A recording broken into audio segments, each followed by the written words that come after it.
name is Thomas, welcome to British Culture, Albion Never Dies. I've just finished reading the Raymond Benson James Bond novel 0-10, first published back in 1997 and of course written in 96. Those dates are important because this thriller is set all around the handover of Hong Kong from the UK to mainland China. Naturally, a huge amount of the action is set in Hong Kong and in the Pearl River Delta, including Shenzhen, Macau, Dongguan and Guangzhou, once known as Canton City, and he works these places into the narrative beautifully. It is of course worth mentioning that the cinematic Bond has been to Hong Kong 3 times, first in You Only Live Twice, then in The Man with a Golden Gun, and of course later on he would visit in Die Another Day, very, very briefly. Ian Fleming never wrote about James Bond going to Hong Kong. There's no scene of him wandering about at the very least, but what we do have is Ian Fleming's rich description of Hong Kong and Macau in his travelogue, Thrilling Cities. Raymond Benson wrote a number of continuation novels for the Ian Fleming saga back in the 90s and early 2000s, and I have to say I was very, very impressed by this first installment. Of course, I lived in Shenzhen for 6 years, so when I'm reading these places, naturally it connects personally. He describes a mahjong game very, very well. The rules of mahjong are very localized around China, so I played a different variation, but I very much recognises how he describes it here as being quite right and quite good according to different rules. And I really enjoyed a number of other places he describes, whether it's in central Hong Kong or Shim Sha Shui. He works it into the narrative, as I say, very, very naturally, organically, and uses it well as part of it as a thriller.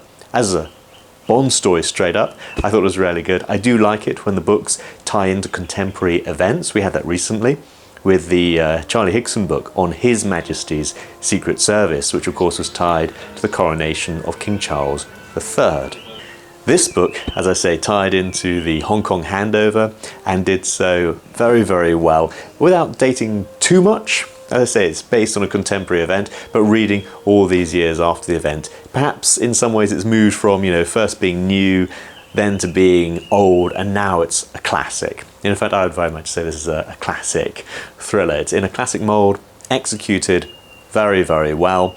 Bond himself is not updated as a character, at least not from the Ian Fleming version, the original version. I think that's something the films sometimes struggle with, because even Sean Connery in his iconic versions of James Bond, that was updated from the books, and every subsequent version has updated. I think it works really well when you get the classic character dropped into a contemporary scenario. Again, Charlie Higson did a very similar thing recently.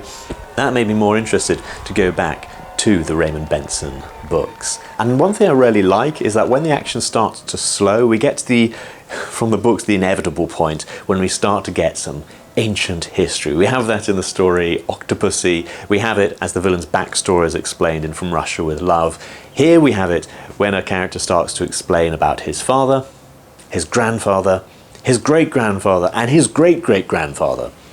This is a point when I feel with a lesser writer, the narrative would slow down. In fact, for this book, it's very much the point when the plot thickens. For me, this actually really sets up the final third of the book. For me, it really comes alive with this chapter on bygone days. I thought it was done really, really well and ties in a greater narrative to a personal narrative, as I say, in a really skilled and interesting way. I got a lot out of this book. I really, really enjoyed this one. I think it describes the area very well, it uses it really well, and I'd recommend it to anyone who just wants an extra little fix of Mr. Bond, James Bond.